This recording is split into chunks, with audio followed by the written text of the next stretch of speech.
The History of Sama or Whirling, Part 3.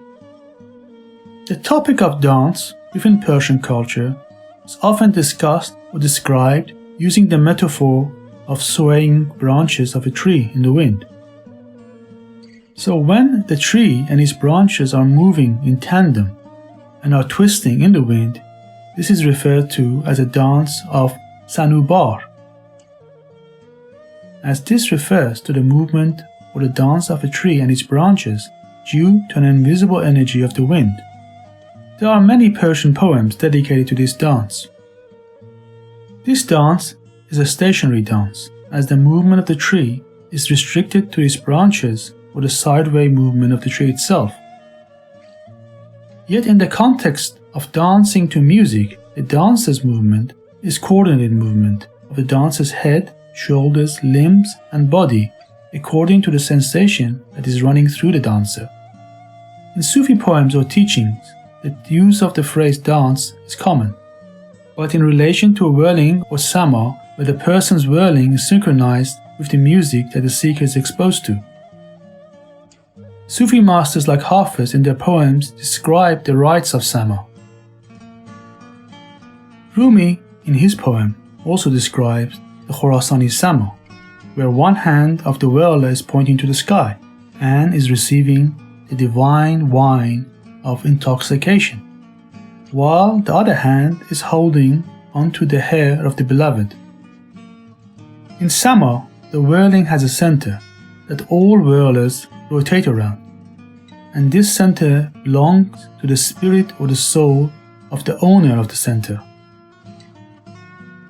This rotation within a rotation is like a movement of the planets in the solar system, where each planet, while rotating around its own axis, also rotates around the sun.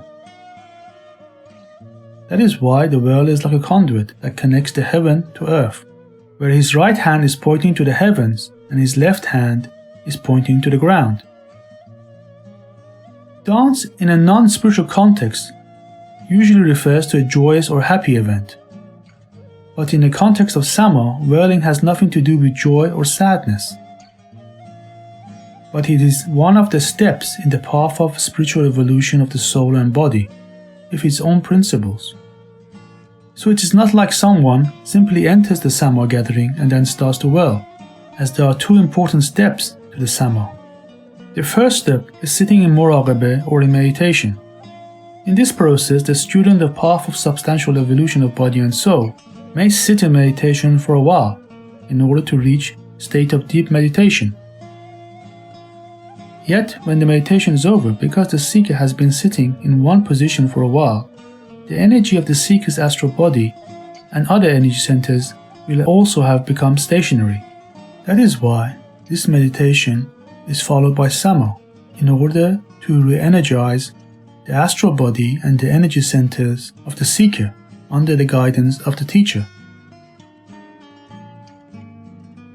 In regards to these two steps, namely meditation and sama, Khaqani, the Persian Sufi master, discusses the circular energy created by the murshid during sama through rhythmic playing of rhythms.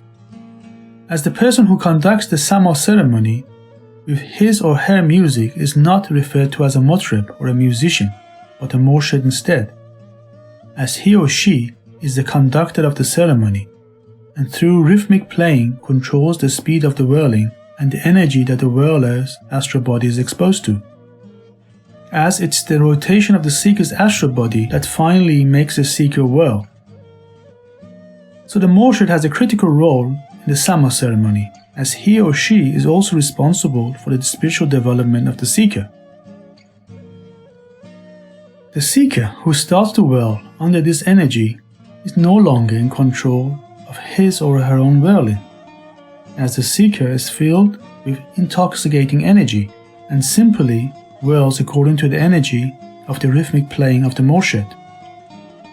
As the seeker's body and astral body become connected to the vibrations produced by the murshid's playing.